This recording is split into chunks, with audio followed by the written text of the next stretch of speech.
बंदगी जरूर करें।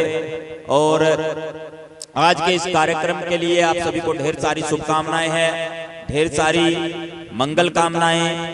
एक चंद पंक्तियों के साथ रजा चाहता हूं। सतगुरु रविदास जी महाराज फरमाते हैं, कहे रविदास अकथ कथा बहुकाई करी जाए, कि संतों की कथा जो होती है वो अकथा होती है, उसे शब्दों में बांधा नहीं जा सकता। जैसे कबीर साहिब भी फरमाते हैं, सब धरती कागज करूं लेखनी करूं बन राय, सब धरती कागज करूं लेखनी करूं बन राय, सात समुद्र की मसी करूं गुरु गुण लिखा ना जाए, गुरु गुण लिखा ना जाए। अगर सारी धरती का मैं कागज बना लूं, और जितनी वनस्पति है धरती पर, कितनी वनस्पति है, नाम तेरो तागा नाम फूलमाला, भार 18 सगल जुटारे। यदि सारी वनस्पति का एक एक पत्ता भी लूं तो 18 भार बंधेंगे। इतनी वनस्पति 650 साल पहले सतगुरु रविदास जी महाराज ने बताई। जो एक भार है, एक भार का वजन होता है 2.5 मन, 2.5 मन, और 1 मन होता है 40 सेर का। आज से अगर तुलना की जाए आज की तौल के हिसाब से, तो 1 क्विंटल वजन एक भार का हो गया, 18 क्विंटल वजन हो गया 18 भार का, एक एक पत्ते से। इतनी वनस्पतियां सारी की कलम बना लो, और जितना भी पानी है ना यहाँ समुद्र में, सबकी स्याही बनाऊं, गुरु गुण लिखा ना जाए। तो संतों गुरुओं की जो महिमा है उसको लिपिबद्ध नहीं किया जा सकता, लिखा नहीं जा सकता, और बखान भी नहीं किया जा सकता। इतनी अपरंपार महिमा होती है संतों और गुरुओं की। वो रंग जिसको लग जाता है ना गुरु के नाम का, वो उतरता ना है भाई। फिर कितना ही रगड़ लो, चाहे जिस रंग की बात चल रही थी ना, कि भाई वो रंग कौन सा, कौन सी चुनरी है वो जो नीरज दास ने बाणी से सेवा लगाई थी यहाँ पर, वो जो चुनरी है, कौन सी चुनरी है, कौन सा रंग है वो, जैसो रंग कुसुम्ब का तैसो ये संसार, मेरे रमैया रंग मजीठ का कहे रविदास चमार। सतगुरु रविदास जी महाराज फरमाते हैं पावन अमृत वाणी में, जो 40 वाणियां हैं उनमें से एक वाणी की पंक्ति है ये, जैसो रंग कुसुम्ब का तैसो ये संसार। ये संसार तो ऐसा है जैसे कुसुम्ब का रंग होता है, अभी लगा और फिर छूट गया। मेरे रमैया रंग मजीठ का, मेरे सतगुरु के नाम का जो रंग है ना, वो मजीठ की तरह है, मजीठी रंग है, जो लग जाता है तो फिर छूटता नहीं है। अगर वो चढ़ जाए तो फिर छूटता नहीं है। अगर आप कोई दूसरा भी रंग चढ़ाने की कोशिश करेंगे उस पे, तो फिर दूसरा रंग भी फीका पड़ जाएगा, पर वो पहले वाला जो रंग है ना वो छूटेगा नहीं, उसका असर दिखता रहेगा।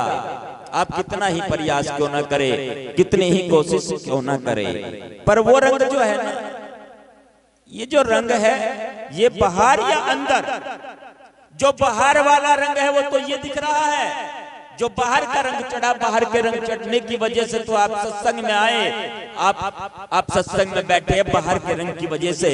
और जब अंदर वो रंग चढ़ता है ना, तब प्रेम उमड़ता है अंदर से, तब मैत्री उमड़ती है अंदर से, मित्रता, बंधुत्व, भाईचारा अंदर से निकल करके आता है। छल, घृणा, नफरत, ईर्ष्या, द्वेष, ये सब एक तरफ रह जाते हैं जब वो रंग अंदर चढ़ता है। तो संत और गुरु ये कहते हैं कि भाई अंदर से भी रंगो, अंतर्गति राचे नहीं बाहर करे उजास, अंतर्गति राचे नहीं बाहर करे उजास, देन दो जख जाएंगे सतभागे रविदास।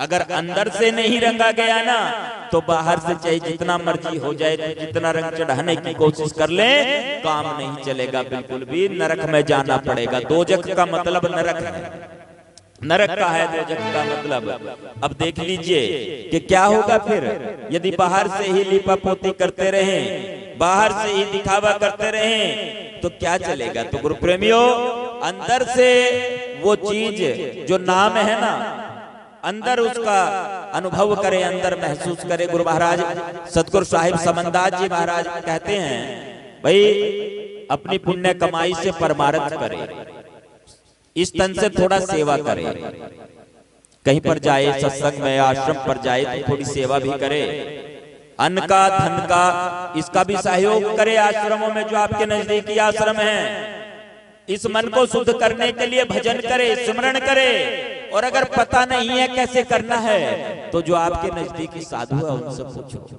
कि कैसे करना है, कैसे आत्मानुभूति होगी, कैसे मुझे मैं का पता चलेगा कि मैं कौन हूं, मेरा अस्तित्व क्या है। अभी तो रले फिर रहे हैं ना, अभी तो जांचक बन रहे हैं। अगर हल्की थी तब उड़ी तराजू, पूरी हुई फिर क्या तोले, मन मस्त हुआ फिर क्या बोले। अभी तो पता ही नहीं, अभी तो भैया परीक्षा लेते फिर रहे हैं सत्संग में। ये सोचा है हल्दी की गांठ लेकर के बहुत बड़े पंसारी हो गए। जब हम होते तब तू ना ही, अब तू ही मैं ना ही। सतगुरु रविदास जी महाराज ने तो यहाँ तक कहा है कि जब तक मैं था ना उसका पता ही नहीं था कहाँ है क्या है, और जब उसका पता चल गया फिर तो ये खत्म हो गया, फिर नहीं रहा ये वो मस्ती वो आनंद। एक बार अनुभूति तो करके देखिए उसको, एक बार सरेंडर तो करके देखिए कि हाँ, एक बार समर्पण तो करके देखिए, पूरी तरह समर्पण अपनी उन इच्छाओं का, अपनी उन वासनाओं का, अपनी उन जो गड़बड़ चल रही है ना अंदर मन के अंदर में जो गड़बड़ चल रही है, किसी के प्रति क्या क्या विचार चल रहे हैं, उनको एक बार समर्पित कर दीजिए गुरु दरबार में और फिर देखिए क्या आनंद आता है। वो रंग चढ़ना तो भैया तब है। देखो अब बाहर से कहते रहो, बाहर से देखते रहो, अपना देखना रहे, दूसरे का देख रहे, इस पे चढ़ा या नहीं चढ़ा, कैसा चढ़ा, कितना चढ़ा, वो तो ना मतलब है उसका। इसका मतलब थे वो तो गड़बड़ ही रह गया, बाहर से ही रह गया है। तो ऐसा नहीं होना चाहिए बिल्कुल भी। सत्संग में प्रेम के साथ में आप सत्संग सुने, गुरु महाराज का, संतों का जो उपदेश है उस पे चले, उसका पालन करे। एक काम और करे, भाई सत्संग में आए हैं, अपने अंदर की एक कमी छोड़ दो यहीं पे ही आज, और एक अच्छाई, एक गुण जो है उसे ग्रहण करके आज ले जाना। ये जो आपने ऐसे मौसम में भी आयोजन किया है, देखे कैसे बंधु बैठे हुए हैं, मेरी बहनें बैठी हुई है, भाई बुजुर्ग युवा साथी किस तरीके से कितना सहयोग कर रहे हैं। प्रोग्राम आपका सफल तो हो ही गया। कहते हैं भाई अगर कहीं भंडारा हो ना, यज्ञ हो, भंडारा हो, सत्संग हो, तो बारिश होने पर पता चल जाता है भाई सफल हो गया। वो आपका तो पहले ही सफल हो गया, सुबह से चल रही, शुरू होने से पहले प्रोग्राम। तो बहुत बहुत धन्यवाद संचालक साहब का, आयोजक गणों को बहुत बहुत धन्यवाद दीजिए। आपकी मेहनत सफल होगी बहुत ज्यादा। और ये जो छींटे ना महात्माओं तक पहुंच गए, दूर तक सारों पे, ठीक है जी। जो बोले सो निर्भय जगत गुरु सतगुरु रविदास जी महाराज की जय, सतगुरु स्वामी ज्ञान भिक्षुक जी महाराज की जय, सतगुरु स्वामी समंदा जी महाराज की जय, संत समाज की जय। एक बार फिर से 27 तारीख के लिए आपको आमंत्रित करता हूँ। आने वाली 27 तारीख में आप सभी ने जरूर पहुंचना है गुरु रविदास आश्रम, गुरु गद्दी पे जी। सतनाम जी, सतनाम जी, सतनाम जी। आचार्य महंत कंवरपाल ब्रह्मचारी जी की जय, सभी संत समाज की जय, आज के महान सत्संग की जय। बोलो साधो सतनाम सतनाम सतनाम।